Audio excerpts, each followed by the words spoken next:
আমাকে ক্ষমা করে দিস আয়রাত। তুই আমার অনেক উপকার করেছিস, কিন্তু আমি তোকে কখনো ভালোবাসিনি। সব সময় তোর সঙ্গে খারাপ ব্যবহার করে গেছি। তুই যদি আমাকে সাহায্য না করতিস তাহলে হয়তো এত বড় পূর্ণতা আমি কখনোই পেতাম না। আয়রাত ইধিকাকে নিচের দুহাত দিয়ে জড়িয়ে দিল। নিচের মায়ের পেটের বোন না হলেও আয়রাত তাকে নিজের বোনের সমান ভালোবাসে। ইধিকা হাজার বকলেও আয়রাত তার কাছে গিয়ে বসে থাকতো। ছোটবেলায় তারা কত একসঙ্গে আনন্দ মজা করত, অথচ সময়ের সঙ্গে সঙ্গে সবকিছুই কেমন পরিবর্তন হয়ে গেছে। তবু আয়রাত তাদের সকলকেই ভালোবাসে। তাদের উপর কোনো অন্যায় অভিযোগ নেই। ইধিকাকে সবাই গাড়িতে তুলে দেওয়ার জন্য বাড়ির বাইরে নিয়ে গেল। ইধিকা চলে যাওয়ার পর আয়রাত কান্না করতে করতে তার ওড়না দিয়ে নিচের চোখের জল মুছছে। তখন তার পেছনে এসে কে যেন দাঁড়ালো, কিন্তু আয়রাত তা খেয়াল করলো না। সে এক দৃষ্টিতে ইধিকার যাবার পানে তাকিয়ে রইল। ইধিকাকে সবাই মিলে গাড়িতে তুলে দিল, কিন্তু এইখানে বাঁধল বিপত্তি। তার সঙ্গে কাউকে পাঠাতে হবে, না হলে সে একা কিছুতেই শ্বশুরবাড়ি যাবে না। ইধিকার পেছনকার সিটেই বসেছিল রাহাত। রাহাত ইধিকার এমন কথা শুনেই মনে মনে আওড়ালো, এ তো মেঘনা চাইতেই বৃষ্টি। সেও নতুন ভাবির সঙ্গে তাল মিলিয়ে বলল, হ্যাঁ ভাবি, তুমি একদম ঠিক বলেছ। তারপর গাড়ির বাইরে থেকে হালকা মুখ বের করে আমিনা বেগমের উদ্দেশ্যে বলল, আয়রাতকে তুলে দিলেই তো পারেন আন্টি। কাল তো বৌভা, তো ও এমনিও কাল আমাদের বাড়িতে যাবে। তার থেকে ভালো হবে আজকে চলে গেলে, তাহলে ভাবিও একটু গল্প করার সঙ্গী পাবে। রাহাতের কথার প্রতি উত্তরে আমিনা বেগম বললেন, কথাটা তুমি মন্দ বলনি, তোমরা একটু অপেক্ষা করো, আমি তাড়াতাড়ি গিয়ে আয়রাতকে ডেকে আনছি। বেবি ঘর কাদের কাছে কেমন কারো এমন ফিসফিসানি আওয়াজ শুনে আয়রাত পেছনে তাকালো। দেখলো তার পেছনে নির্ঝর দাঁড়িয়ে আছে আর মিটিমিটি হাসছে। নির্ঝরকে এই সময় নিজের পাশে দাঁড়িয়ে থাকতে দেখে আয়রাত আগাগোড়া তাকে পরখ করে নিল। নির্ঝরকে দেখে আয়রাত খানিক ভয় পেল। আয়রাত আমতা করতে করতে বলল, তো তুমি এভাবে হাসছো কেন ভাইয়া? নির্ঝর আয়রাতের ঠোঁট বরাবর ইশারা করে বলল, বললি না তো তোর ঠোঁটের এমন অবস্থা হলো কি করে? নির্ঝরকে আবার একে প্রশ্ন করতে দেখে আয়রাত কিছুটা দুষ্টুমি স্বরে বলল, আসলে ভাইয়া হয়েছে কি, আমার ঠোঁটে না কুত্তায় কামড়েছে, তাই এমন অবস্থা। কি বললি? আয়রাত বলল, কুত্তায় কামড়েছে ভাইয়া। এ বলে আয়রাত এক দৌড়ে বাড়ির বাইরে চলে গেল। নির্ঝর চেয়েও তাকে ধরতে পারল না, তার আগেই আয়রাত বাড়ির বাইরে চলে গেছে। কত বড় বাঁচি মেয়ে, আমাকে কুত্তার সঙ্গে তুলনা করলো। আয়রাতকে বাড়ির বাইরে আসতে দেখে রাহাত আমিনাকে বললেন, আপনাকে কোথাও যেতে হবে না আন্টি, ওই দেখুন আয়রাত আসছে। আয়রাতকে দেখে আমিনা বেগম আয়রাতকে বলল, ঝটপট গাড়ির ভেতর উঠে বসে আয়রাত, তোর ইথি আপু একা একা ও বাড়িতে যেতে চাইছে না। কিন্তু মামুনি, আমিনা বেগম আয়রাতকে কিছু বলার সুযোগ না দিয়ে এক প্রকার চোরাচুরি করে তাকে গাড়ির মধ্যে বসিয়ে দিল। রাত 9টা। অতিরিক্ত ক্লান্ত থাকায় নির্ঝর তাড়াতাড়ি আজ শুয়ে পড়েছে, কিন্তু তার ঘুম আসছে না। শুধু খাটের এপাশ ওপাশ পড়ছে। সারাদিন অতিরিক্ত খাটাখাটনি করায় মাথাটাও ধরেছে প্রচণ্ড। এই সময় এক কাপ কফি হলে মন্দ হতো না, তাই সে ঘর ছেড়ে বেরিয়ে এলো। ঘর থেকে বেরিয়ে ড্রয়িং রুমে আসতেই দেখলো তার মা কাকিমার ড্রয়িং রুমে সবাই মন খারাপ করে বসে আছে। মাঝে মাঝে নীলিমা বেগম ফুপিয়ে কেঁদে উঠছেন মেয়ের জন্য। তাকে সবাই যে যার মতো সান্ত্বনা দিচ্ছে। মেয়েরা হচ্ছে এমনই খাঁচায় বন্দি পাখির মতো। তাকে যতই আদর যত্ন ভালোবাসা দেওয়া হোক না কেন, দিন শেষে তাকে অন্যের ঘরে যেতেই হবে। নির্ঝর সবার এমন অবস্থা দেখে তাদের আর ডাকতে ইচ্ছে হলো না, কিন্তু এই সময় তার এক কাপ কফি সত্যিই খুব প্রয়োজন। তা না হলে আজ সারা রাত দু চোখের পাতা এক করা খুব মুশকিল হয়ে যাবে। নির্ঝর মাথা ব্যথা নিয়ে মন খারাপ করে নিজের রুমে ফিরে আসতে যাবে, তখন তার হঠাৎ মনে পড়ে আয়রাতের কথা। হ্যাঁ, আয়রাতকে বললেই তো হয়, কিন্তু এই সময় ওকে আমি কোথায় পাবো? নির্ঝর এদিক সেদিকে আয়রাতকে খুঁজলো, কিন্তু কোথাও পেল না।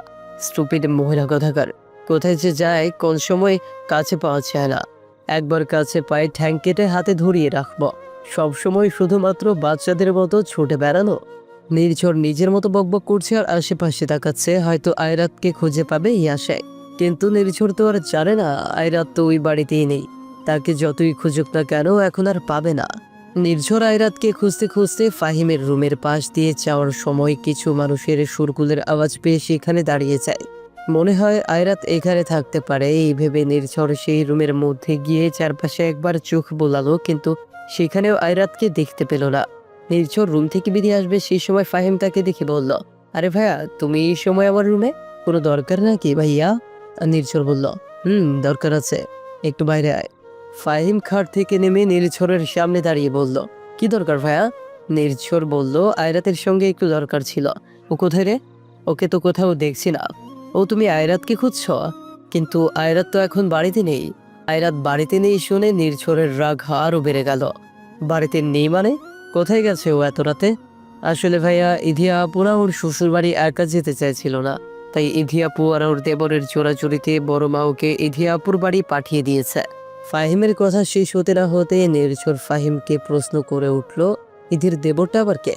ভাইয়া, তুমি ইধিয়াপুর দেবরকে চেনো না? চিনলে কি আর আমি তোকে জিজ্ঞেস করতাম? জলদি বল, ওই ছেলেকে। আমাদের সামনে তুমি যে ছেলেটার সঙ্গে হ্যান্ডশেক করলে না, ওই তো ইধিয়াপুর দেবর। ওই ছেলেটা এথির দেবর? হ্যাঁ ভাইয়া। ঠিক আছে, তুই এখন যা। এই বলে নির্ঝর বাইরে যাবার জন্য পা বাড়ালো। কিন্তু তুমি কিছু বলবে বলেছিলে ভাইয়া, দরকার থাকলে বলতে পারো, আমরা করে দেওয়ার চেষ্টা করব। পেছন থেকে বলে উঠল ফাহিম। না, কোনো দরকার নেই, প্রয়োজন হলে আমি ঠিক ডেকে নিব। এই বলে নিজের হনহনিয়ে নিজের রুমের মধ্যে ঢুকে দরজা লাগিয়ে দিল। তার রাগ কিছুতেই কমছে না। আমাকে না বলে সে অন্যের বাড়ি চলে গেল। তা আবার কার বাড়ি? ওই ছেলের বাড়ি যে সব সময় চিপকে চিপকে থাকে। এই ছেলেকে একটা শিক্ষা না দিলেই নয়।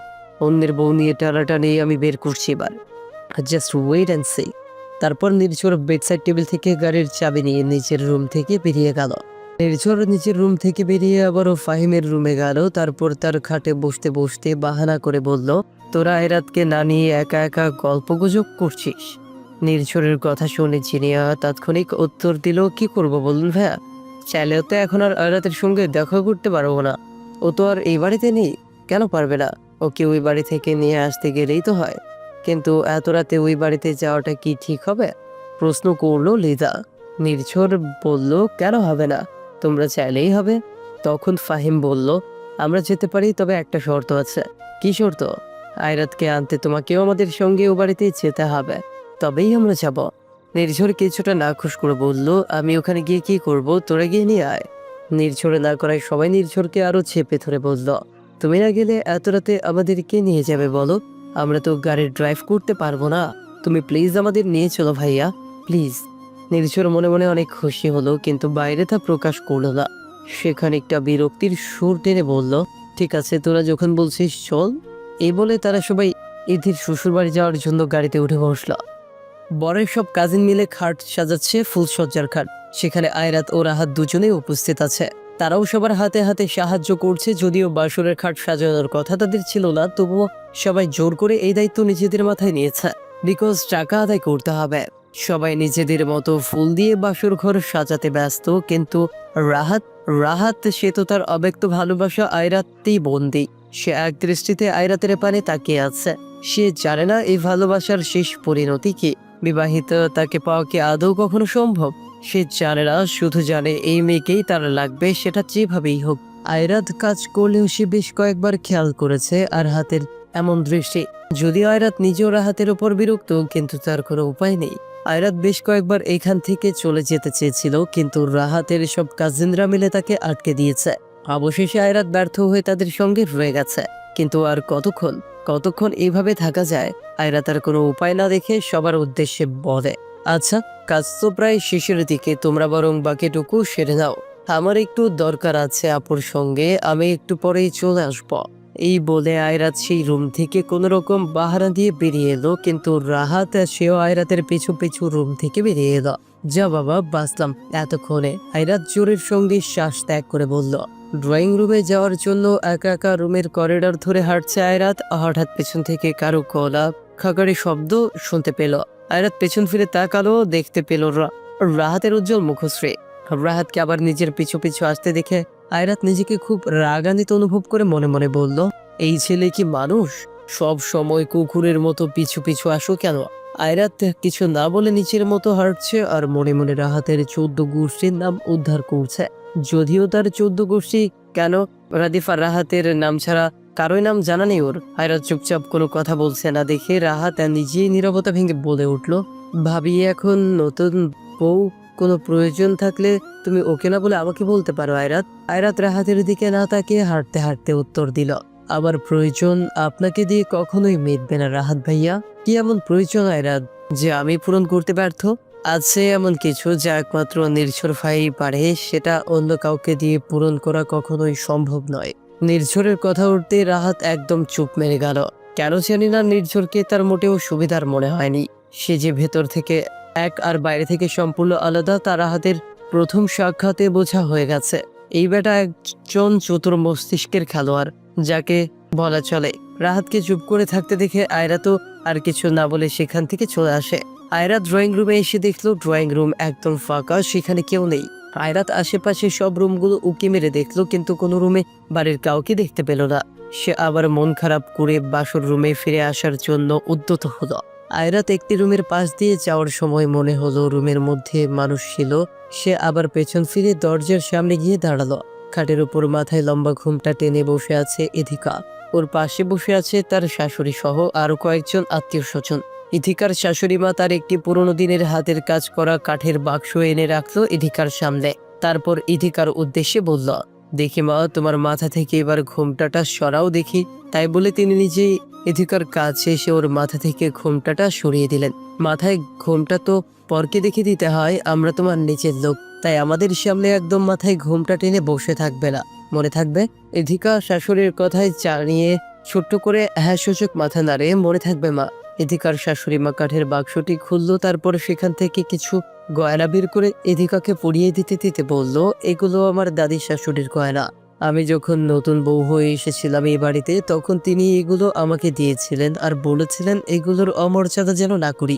এতদিন আমি এগুলোকে আগলে রেখেছি, আজ তোমার হাতে তুলে দিচ্ছি, এগুলোর অমর্যাদা করো না। দরজার এক কোণে দাঁড়িয়ে এইসব এক মনে পরখ করছে আয়রাত আর ভাবছে তার কপালটাও তো এমন হতে পারত, কিন্তু বিধাতা তার কপালে চোখ ভর্তি জল ছাড়া আর কিছুই লেখে নেই। তবুও সে খুশি।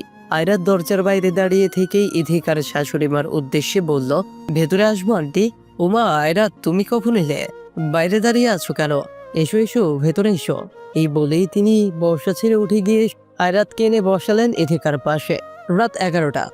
এই গল্পের পরবর্তী অংশ আমাদের নতুন চ্যানেলে আপলোড হয়ে গেছে। এই গল্পের পরবর্তী অংশের লিংক কমেন্ট বক্সে পিন করে দেওয়া হয়েছে। সবাই লিংকে ক্লিক করে এই গল্পের পরবর্তী অংশ দেখুন। আর সবাই আমাদের চ্যানেলটিকে সাবস্ক্রাইব করে পাশে থাকবেন। আর যারা এখনো কমেন্ট বক্সে লিংক পাননি, একটু অপেক্ষা করুন। এই ভিডিওর ওপরে গল্পগুলো ভেসে উঠবে, সেখান থেকে ক্লিক করে গল্পগুলো দেখে নিতে পারবেন। ধন্যবাদ সবাইকে।